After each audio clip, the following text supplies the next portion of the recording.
afternoon. It's Tuesday, January 31st. I'm Laura Cornfield, and this is IBA News broadcasting live from Jerusalem. It appears the days of residents living in Amona are numbered. This after the Army posted eviction notices in the Hilltop community, declaring the dwellings illegal. The notice informed residents to evacuate and remove their belongings by midnight Wednesday, noting that residents have the right to appeal the order within the 48-hour period. The Army said once that period has elapsed, no one will be permitted to enter the community. The latest steps come as the High Court of Justice was expected to rule today whether residents would be able to move to a nearby site adjacent to the outpost, a compromise offered by the government. However, Palestinian landowners asserted ownership claims to the land that may make the move impossible. A previous High Court ruling determined that Amona is situated on private Palestinian land and gave residents until February 8th to leave. Meanwhile, ahead of the planned evacuation, the Army has dispatched several battalions near Amona. Soldiers will be tasked with securing access to the community, and border police and police will be charged with physically removing residents when the time comes. The Jerusalem municipality strike entered its third day today, with mounds of rubbish piling up on the capital's streets, making life unbearable for residents. City workers today intensified their actions, shutting down municipality kindergartens and after-school programs, making it impossible for many parents to go to work, with others arriving at their place of employment with kids in tow. In a bid to end the chaos, Minister of Interior Aryeh Deri instructed his Director General to meet with senior officials from the Finance Ministry and municipality and resolve the matter.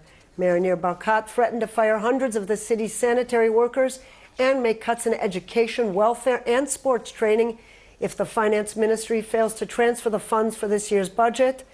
On its part, the Finance Ministry claims the lack of funds is a result of mismanagement. Jerusalem Affairs Minister Ze'ev Elkin was asked by Barkat to intervene in the crisis, and he has been negotiating with the Finance Ministry. Prime Minister Benjamin Netanyahu and U.S. President Donald Trump are scheduled to meet in Washington on February 15th, White House Press Secretary Sean Spicer announced yesterday. Our relationship with the only democracy in the Middle East is crucial to the security of both our nations, and the president looks forward to discussing continued strategic, technological, military, and intelligence cooperation with the Prime Minister, Spicer said. Netanyahu said he deeply appreciates President Trump's invitation and the warm words about Israel, adding he looks forward to discussing the areas of cooperation that are so vital to the security and well-being of both countries. President Reuven Rivlin is expected to speak with his Mexican counterpart today in an attempt to smooth over the mini-diplomatic crisis brewing with Mexico, in response to Prime Minister Benjamin Netanyahu's tweet over the weekend supporting U.S. plans to construct a wall along its border with Mexico. Speaking at a conference in Tel Aviv this morning, Netanyahu referred to Israel's ties with Mexico. I did point out the remarkable success of Israel's security fence, but I did not comment about U.S.-Mexico relations.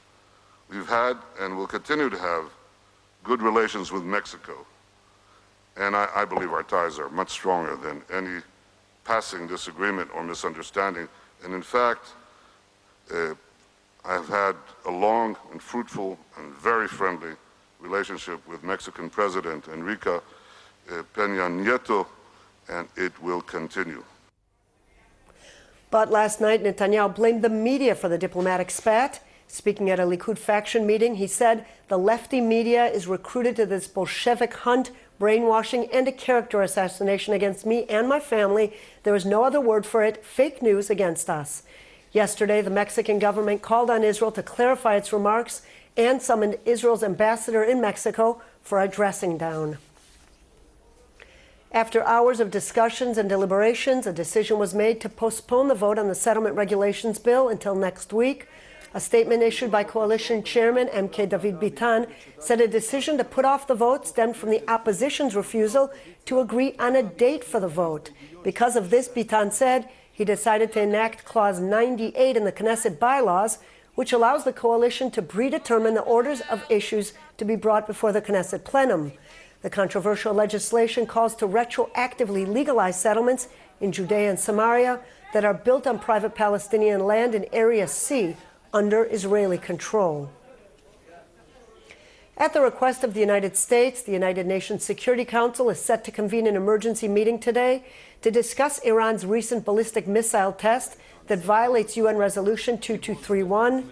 Israel's ambassador to the UN, Danny Danon, called on the Security Council to act immediately and respond to Iran's actions, which he said endangers not only Israel, but the entire Middle East. On Sunday, the Islamic Republic tested the Karamshir medium-range ballistic missile, which was launched in Semnan and flew some 965 kilometers before exploding. In July 2015, the UN Resolution 2231 went into effect, barring Iran from conducting ballistic missile tests for 8 years. Sunday's test launch was the second carried out by Iran since July last year. Comments by UN Secretary General Antonio Guterres saying that a Jewish temple existed on the Temple Mount has drawn harsh criticism from the Palestinians, who accused the newly elected UN chief of violating all legal, diplomatic, and humanitarian customs. In an interview with Israel Radio, Guterres said it was completely clear that the temples the Romans destroyed in Jerusalem was a Jewish temple. He added that without a doubt, Jerusalem is holy to all three of the major monotheistic religions, Judaism, Christianity, and Islam. An advisor to Palestinian President Mahmoud Abbas accused the UN chief of undermining the trustworthiness of the UN as a body that should support occupied people. There have been a slew of rumors that Syrian President Bashar Assad has suffered a stroke or even been assassinated, reports which the Syrian government has strongly denied. Speculation has swirled in recent days on social media and Arab news websites that the 51-year-old ruler was hiding a brain tumor and was incapacitated. But Damascus said he was carrying out his duties quite normally. Professor Moshe Maoz, an expert on Middle Eastern affairs at Hebrew University's Truman Center, says Assad is in the best political situation he has ever been since the civil war began. He also said in a wide-ranging interview with IBA's Ariel Sullivan that returning sanctions to Iran could spark a war. Yes, now for a week, and there are rumors in the Arabic press that he had a stroke or a heart attack, or his bodyguard, the Iranian bodyguard, shot him. We don't know, but his political situation has never been so good since the beginning of the conflict, about 6 years ago, because it's supported by Russia, by America, by Trump, by, of course, China, and Iran and Hezbollah. So, of course, there are some tensions between these partners. Still, he was part of the problem, or the problem, and he may be the solution. Professor Maoz, what would you say would happen in the Middle East if America moved its embassy to Jerusalem? I think many protests, maybe also riots, because it plays with the sensitivities of 1.5 billion Muslims, 57 states, especially the Palestinians, Jordanians, Saudis. It's a holy place. It's not Jerusalem itself, it's the Haram al-Sharif, the Temple Mount, a very, very holy place to them. Of course, technically, you can move it to West Jerusalem. But for these Muslims and Arabs, it's going to be to confirm America's support for united Jerusalem with the Temple Mount under Israeli sovereignty, and Muslims are not going to tolerate it. What are Israel's opportunities now in this Middle East? I think that Israel should cement its alliances with Sunni Muslim countries, because many of them are moderate. They want to recognize Israel. Israel is in good conditions with Jordan, with Egypt, with Saudi Arabia, with the Gulf countries, with Indonesia, with other countries. In order to have a full peace and conciliation, according to them, Israel has to settle the Palestinian issue and the issue of Jerusalem. Israel is not going to do it, unfortunately. So I don't see, we cannot foresee any good development in the Middle East. What might Iran do if the sanctions are reimposed on that country? I think they may just rush for the nuke. This is not very good. And taking in mind the sensitivities in the Middle East, so it could flare or cause conflict, war, or something of this kind. So it's not very safe. Instead of, again, my view and the view of many in Israel, the agreement with Iran was not good, but it's tolerable because it pushed the plan for nuclear capability for 10, 15 years. So we shouldn't go to war, because let's first exhaust all our possibilities. Because in a war, no win-win situation. Everybody is going to lose. King Abdallah is the first Arab leader to visit the Trump administration. What's the significance of that? He's also in a very awkward situation, especially economically. You know, he absorbed 1.5 million refugees from Syria, and after the Iraq War, another million, or before another million. So he is on the verge of collapse. So he simply wants money. Do the Arab countries really care about the Palestinians? Again, my thesis is that still the Palestinian issue is the crux of the problem, and only a agreed, sensible solution to this issue, and it can be achieved, would pacify, stabilize the Middle East, and make Israel as part of it. Arguments for sentencing in the trial of Sergeant Elor Azaria, convicting of shooting an incapacitated terrorist in the head in Hebron, continue today. Kfir Brigade Commander Colonel Guy Kazut was expected to testify in today's hearing and reveal details of his conversation with the soldier's father, Charlie Azaria. Kazut reportedly asked the family to keep a low profile and give up their intention to appeal against the manslaughter conviction handed down by the court and replace the defense team in the trial. The prosecution is expected to ask the court to impose a 3 to 5 year prison sentence on the soldier. Attorney General Avichai Mendelblit announced last night that he was closing the corruption case against opposition leader Isaac Herzog, citing insufficient evidence. Explaining his decision, the Attorney General fell short of affirming Herzog's innocence, saying there was insufficient proof to thoroughly disprove Herzog's alibi of ignorance of illegal conduct by aides and supporters, and there was insufficient evidence to show criminal intent.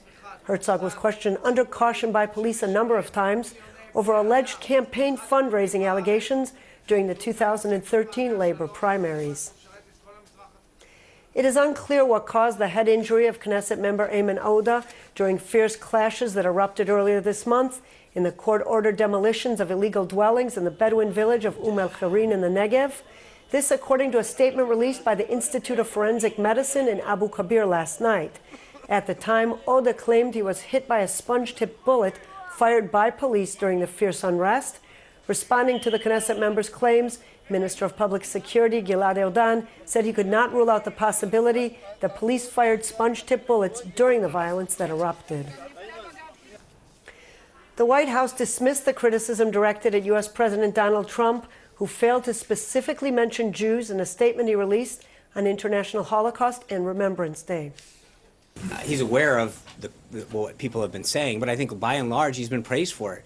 I think the president recognized the tremendous loss of life that came from the Holocaust, but I think with respect to Israel and the Jewish people specifically, there's been no better friend than Donald Trump when it comes to protecting Israel, building a better friendship with Israel. You look at what Prime Minister Netanyahu's talked about. He welcomes this administration. He appreciates the friendship and respect that he has shown to Israel and to the Jewish people. But to suggest otherwise, John, I frankly got to be honest. I mean, the president went out of his way to recognize the Holocaust and the suffering that went through it and the people that were affected by it and the loss of life, and to make sure that America never forgets what so many people went through, whether they were Jews or gypsies, gays, disability, I mean, priests. And I get it, but at the end of the day, I don't think when you look at the state of Israel or the Jewish people themselves, I think there's been no better friend to Donald Trump, especially after the last 8 years. The tremendous respect that he's shown Israel, the Jewish people, and to suggest anything otherwise is frankly a little disappointing. It's been 33 years since the Rabbi Yisrael Abu Chatzera passed away, but he still lives in the lives of thousands who continue to make the annual pilgrimage to his tomb in the Negev town of Netivot on the anniversary of his death. The rabbi, known as the Baba Sali, was a leading Moroccan Kabbalist renowned for his ability to work miracles. Some come to the shrine to pray, but many, religious and secular alike, come to toss candles on his fiery grave and make wishes and receive blessings from his son Baba Baruch Abba Katsera. The festivities began yesterday and will continue until this evening. In arts and entertainment, starting next Monday night, February 6th, and for the following 3 Monday nights of February, the 6th annual Winter Noise Festival is happening in the capital. At a different Jerusalem location every week, dozens of dancers, singers, poets, actors, and even chefs will take part in these special cultural events. The lineup includes street theater, video art, cooking workshops, artist masterclasses, and plenty of music and dance. The first evening will be held at one of the coolest spots in Jerusalem, the streets around Shushan, Koresh, and Yanai in the center of the city. The events are free of charge on a first-come, first-served basis. That's the Shaon Choref Winter Noise Festival throughout the month of February. In local money matters, shares were mixed on the Tel Aviv Stock Exchange, while the shekel was mixed in foreign currency trading. Here are the numbers.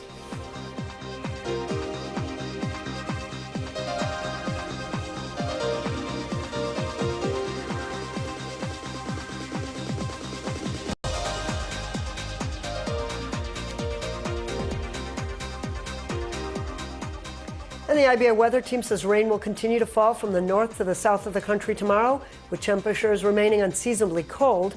Snow is expected on Mount Hermon, and there is a risk of flooding in the Judean desert and Dead Sea areas. Here are the highs and lows.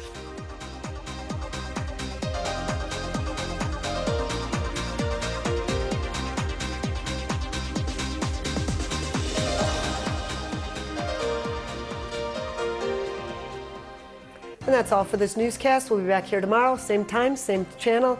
Until then, I'm Laura Cornfield wishing you a good evening and shalom from Jerusalem.